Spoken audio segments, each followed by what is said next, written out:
For the past year, I'd been dating a woman I once thought was caring and supportive.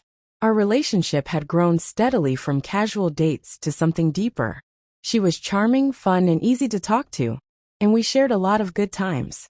But over time, I started noticing things that made me question who she really was, things I brushed off at first. She often talked about her family in a detached way, especially about her sister and her nephew.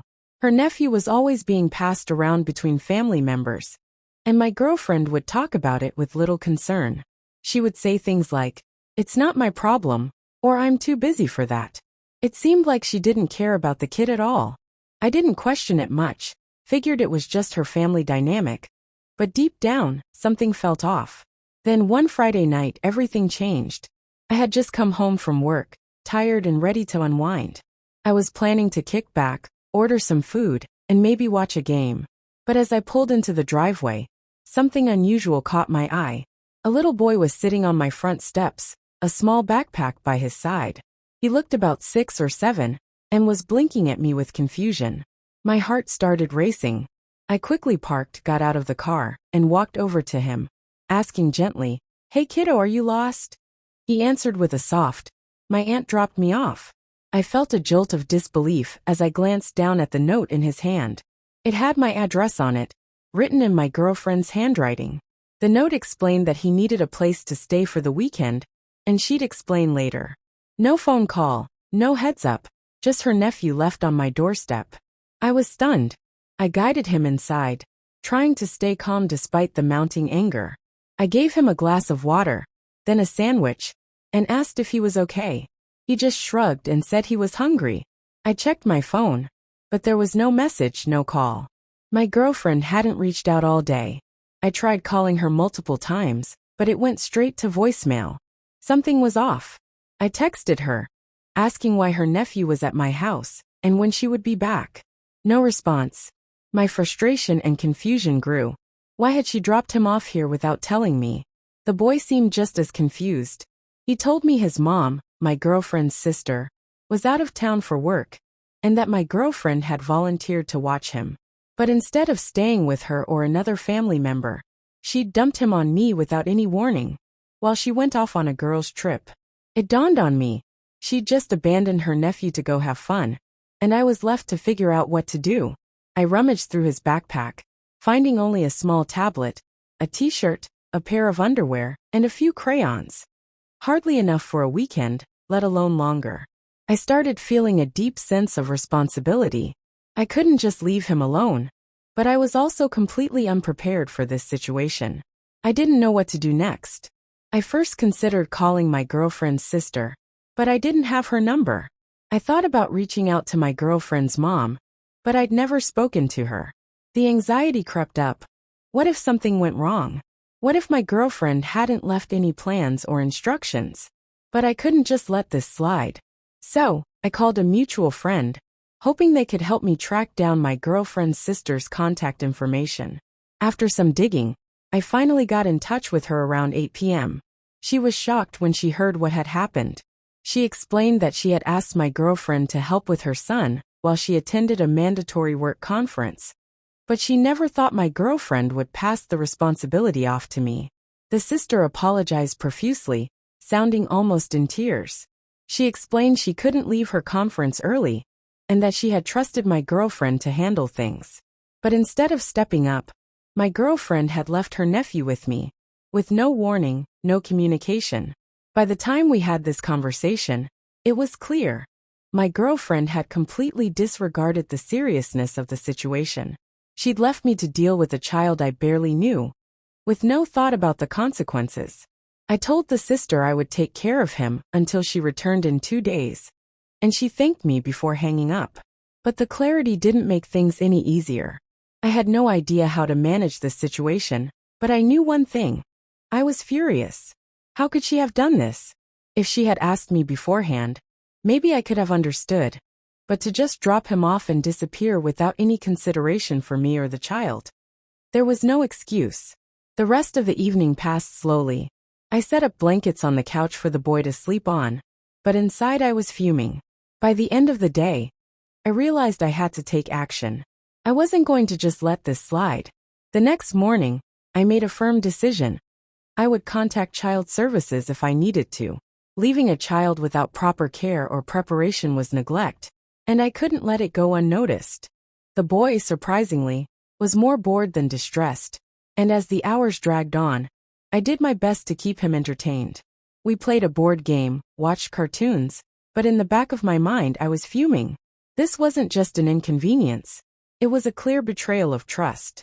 I needed to make my feelings known, so I texted my girlfriend a final message. I spoke to your sister. She told me everything.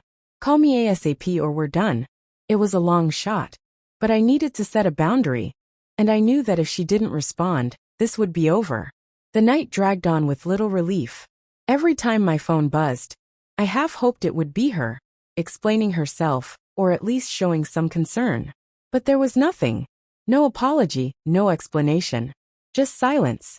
When morning came, I found the boy rummaging around in the kitchen, looking for cereal, and asking if we could watch more cartoons.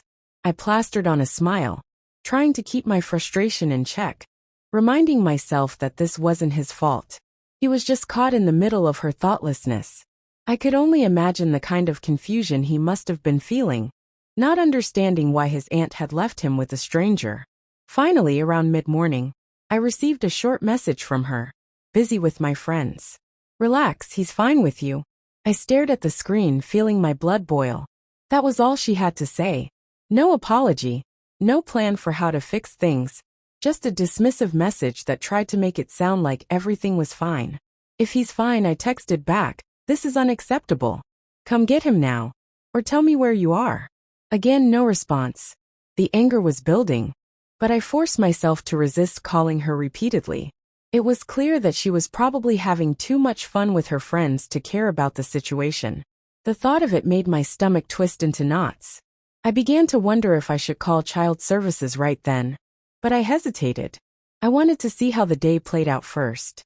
The rest of the day passed in a blur of forced normalcy. I kept the boy comfortable, playing card games and taking him to the park, but all the while, the unfairness of the situation weighed on me.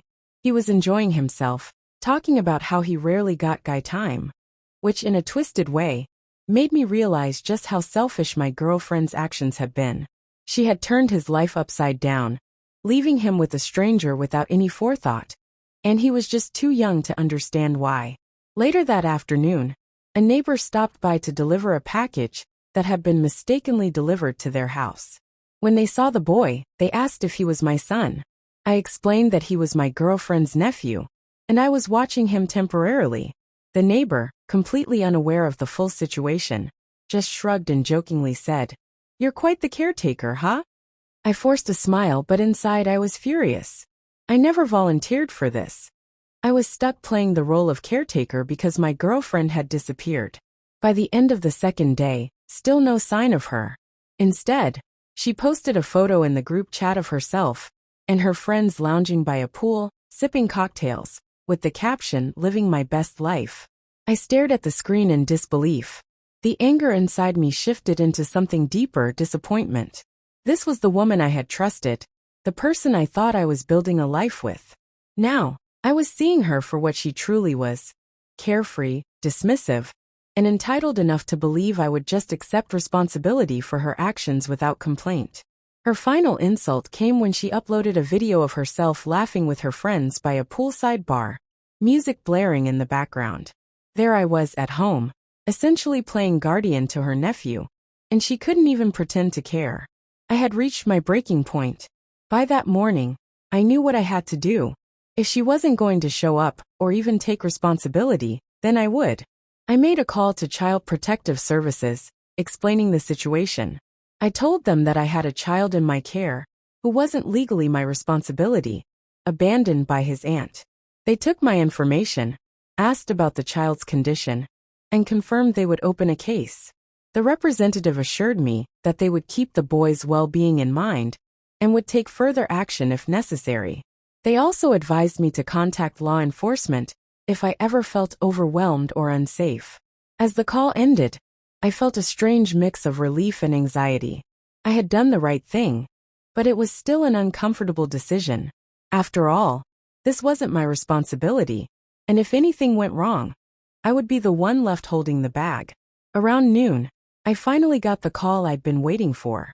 My girlfriend's name flashed on the screen. I answered, bracing myself for what was sure to be a confrontation. She greeted me with a casual, almost mocking, "Hey babe, I heard you're freaking out. What's the big deal?" I could hardly contain my anger. "The big deal?" I repeated. "You abandoned your nephew at my house without asking, and you've been off partying. That's the big deal." She sighed dramatically, clearly annoyed. "He's a child, not a bomb. You can handle him for a few days, can't you?" Her complete lack of understanding, her total dismissal of what I was going through, hit me like a punch to the gut. I had tried to be patient, to be understanding, but this was the final straw. It was over. My voice trembled with anger as I told her that I'd already contacted child services, that her sister was flying home early, and that I expected her to come and pick up her nephew immediately. Her response was a shrill laugh, followed by a sharp retort. "What's wrong with you?" she snapped. "I left him with someone responsible. You should be flattered I trusted you." Her twisted logic almost made me hang up right then and there. Instead, I said, "Don't bother coming back. We're done." There was a long pause on the line, and I could practically hear her disbelief. Then, as if the words I had spoken didn't even register, she launched into a tirade. "You can't break up with me for this. Everyone needs a break sometimes. Stop being so dramatic." The frustration inside me reached its boiling point. I calmly told her, "If you don't show up soon, there will be a legal record of child abandonment." I gave her the address where her nephew was staying, my address, and told her if she wanted to avoid further trouble, she needed to handle the situation. The call ended with a flurry of insults. She called me ungrateful, short-sighted, and cursed me out through a text message sent from her friend's phone, blaming me for ruining their vacation. I blocked both numbers. I was done letting them push me around. By late afternoon, I got the relief I had been waiting for. The sister's flight had landed, and she Ubered straight to my place. When I saw her, a wave of relief washed over me. She hugged her son tightly and apologized repeatedly for the confusion. I explained everything, from the moment I found him on my doorstep to the calls I'd made to child services. She thanked me profusely, tears in her eyes, promising to repay me however she could. I reassured her that no payment was necessary, but I had already contacted child services. She nodded, understanding, and said it might be for the best, given her sister's behavior. We sat together for a while, the boy munching on snacks as we discussed the next steps. The sister was planning to file a formal complaint about my girlfriend's conduct, highlighting her complete irresponsibility. I assured her I would cooperate fully, providing any evidence or statements they needed. As far as I was concerned, my ex needed to face the consequences of her actions. That evening, just as the sister was preparing to leave with her son, my ex appeared, unexpectedly bursting through the front door. Her face was flushed with anger as she began shouting about how I was blowing everything out of proportion. The sister stood protectively by her son, glaring at my ex. My girlfriend tried to pull her nephew over, calling him buddy, like everything was fine, but the boy shrank back toward his mother. My ex's rage then turned on me. She demanded I take back my call to child services, claiming it would ruin her reputation. "This was just a misunderstanding," she yelled. "You can tell them you overreacted." I crossed my arms, calmly explaining that I had done exactly what was needed to protect a child who had been left without consent. The sister stepped in and told my ex she had no right to drop him off like that. My girlfriend rolled her eyes and dismissed us, claiming we were all making it a bigger deal than necessary. The sister, with calm resolve, stated that she would press charges if child services pursued the case. The tension in the room was thick. My ex looked around, stunned by the fact that we had turned on her. In a last-ditch effort, she tried to play the victim, whining about the stress she was under, about how she needed a break, how she assumed I would be fine with it. I shook my head. "You never asked me. You never warned me. You just left a kid on my doorstep." She opened her mouth to argue, but then, realizing there was no way to justify her actions, fell silent. Eventually, the sister left with her son, promising to keep me updated. My ex started packing her things, ranting that I had betrayed her. I watched in silence as she stuffed her clothes into a duffel bag, then stormed out of my life. As she left, she spat. "You'll regret this. You just cost me a relationship with my family." I replied quietly, "You did that to yourself." In the days that followed, I learned through the sister that Child Services had opened an inquiry. My ex had been questioned about her actions. The sister had also consulted an attorney, who suggested they could pursue charges for reckless endangerment if Child Services found sufficient grounds. I didn't relish the thought of seeing my now ex in legal trouble, but I knew it was her own doing. If she had just apologized and come home to fix the mess, maybe things would be different. Meanwhile, I dealt with a barrage of messages from mutual friends.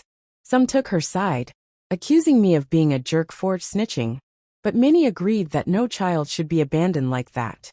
I offered my side of the story, calmly showing screenshots of her dismissive texts. Most people who saw the evidence understood why I ended the relationship so abruptly. It wasn't easy. There was a significant emotional toll, and part of me remembered the good times we'd shared. But any nostalgia, I felt, paled in comparison to the rage and disbelief that consumed me when she had dropped a child on my doorstep just so she could party. To me, that was a deal breaker. It revealed an alarming lack of empathy and responsibility. The sister eventually updated me that Child Services had recommended mandatory counseling for my ex if she wanted to maintain any relationship with her nephew. She also had to explain herself to their mother, who was livid. My ex tried to spin the story, but the text logs and the note she left with her nephew spoke for themselves. As for me, I felt relief. I was no longer tangled in the web of someone who could treat a vulnerable child like a burden to be discarded. Sure, I was single again, but that was a small price to pay for peace of mind. If there's one takeaway from this experience, it's that a person's true nature becomes glaringly obvious when responsibility enters the picture. Sometimes, you see who they really are, and that's when you realize you need to walk away. So, that's what I did when my girlfriend abandoned her nephew on my doorstep without warning. I called her sister, contacted Child Services, and cut ties for good. It was painful, stressful, and left me shaken, but I stand by my decision. Nothing justifies leaving a child in the dark just so you can sip cocktails by the beach. If that makes me the bad guy in her eyes, I'll gladly wear that label, knowing I did right by her nephew.